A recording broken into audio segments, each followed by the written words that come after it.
ये मेरा trading journal है जिस पे मैं डिफरेंट स्क्रिप्ट के एनालिसिस करता हूँ और उनको सेव करता हूँ। 16 मई 2021 को मैंने बिटकॉइन पे एक एनालिसिस दिया था। आप देख सकते हैं इसमें डिफरेंट एनालिसिस मेरे जो है इंक्लूड हैं। वाइकफ थ्योरी को अप्लाई करते हुए मैंने जब बिटकॉइन पे एनालिसिस दिया तब ये 48,700 के पास ट्रेड कर रहा था। जो लेवल दिए थे वो 39,000 और 30,200 के थे। और अल्हम्दुलिल्लाह से इन लेवल्स के पास जो सेकंड लेवल था इसके पास से ही इसने रिवर्स की है, जबकि हमने यहाँ पे पॉइंट्स भी देख सकते हैं, थोड़ा सा ब्लर होगा, सेव है तो ज़्यादा क्लियर नहीं हो सकता कि हमने वेटेज जो दी थी और सेलेंट स्ट्रेंथ की ही दी थी। अब देखते हैं कि वाई कफ क्या है और इसको बेसिक सा डिस्कस करेंगे अपनी मार्केट पे। और अभी जो फेज़ बिटकॉइन का चल रहा है इसको भी देखेंगे कि आया ये डिस्ट्रीब्यूशन फेज़ में है, ट्रेंडिंग फेज़ में है या कम्युलेशन फेज़ में। अस्सलाम वालेकुम गाइस, माई सेल्फ तैमूर और आप देख रहे हैं Taimur's journal YouTube channel. Let's get started. Wyckoff theory के founder Richard Wyckoff technical analysis के पॉइंटर्स में से हैं, जिनमें Dow, W D Gann, Elliott और मेरल वगैरह शामिल हैं। आज हम सिर्फ वाइकफ थ्योरी के अकोमोलेशन फेज़ को डिस्कस करेंगे। इसमें ऑलमोस्ट 5 फेजेस होते हैं, जबकि डिस्ट्रीब्यूशन फेज़ जो होता है उसमें भी 5 ही होते हैं। लेकिन मैस अप हो जाएगा इसलिए हम सिर्फ अकोमोलेशन फेज़ को डिस्कस करते हैं।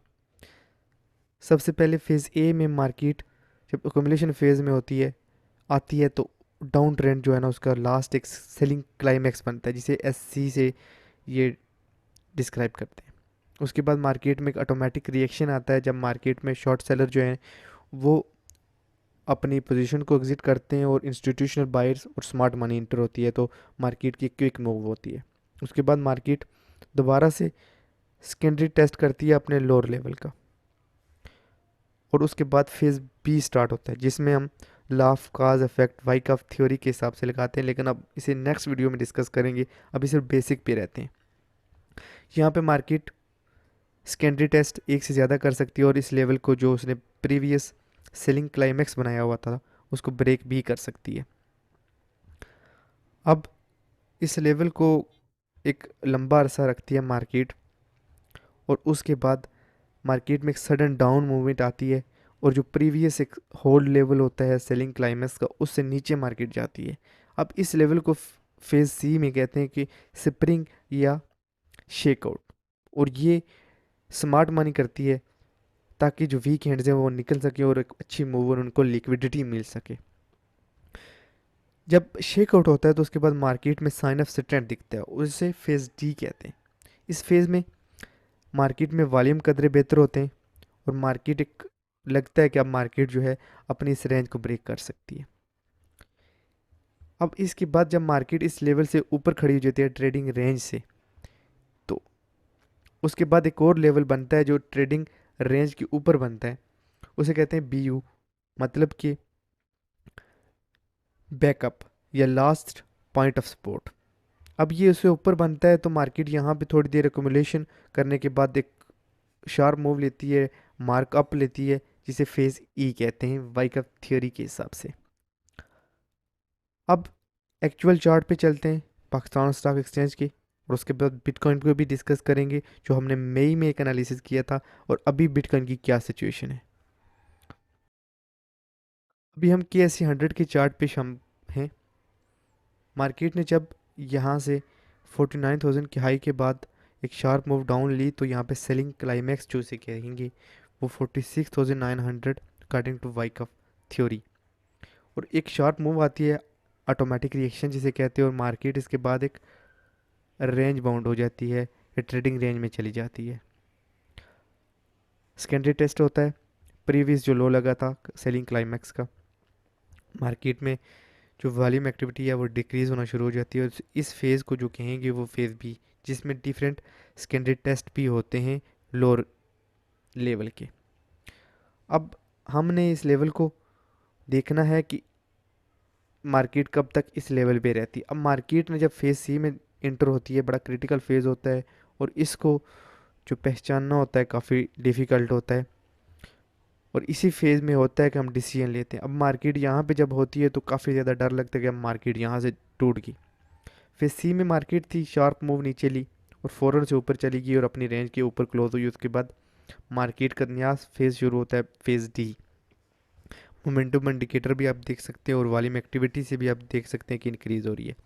अब अगर ये फेज़ डी है, वाइकॉफ का अक्यूमुलेशन फेज़ है, तो हम देखेंगे कि यहाँ पे मार्केट थोड़ा सा रुकने के बाद इस लेवल के पास आएगी और ट्रेडिंग रेंज को ब्रेक करेगी और इसके बाद यहाँ पे अपनी एक नई ट्रेडिंग रेंज बनाती है और उसके बाद एक नई बड़ी मूव लेती है। सेम अगर हम बिटकॉइन पे ये analysis Wyckoff theory accumulation phase को देखें तो सबसे पहले आप देख सकते हैं कि जब ये 48,500 के पास थी तो इस लेवल के पास थी तो मैंने इसे कहा 30,000 के पास आ सकती है।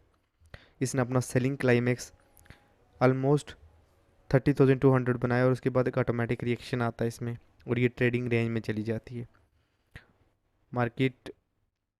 और उसके बाद अपना एक सेकेंडरी टेस्ट भी करती है और उसके बाद मार्केट में इस लेवल के पास आप देख सकते हैं फेस दी स्प्रिंग या शेक आउट इसे कहेंगे अकॉर्डिंग टू वाइकॉफ थ्योरी।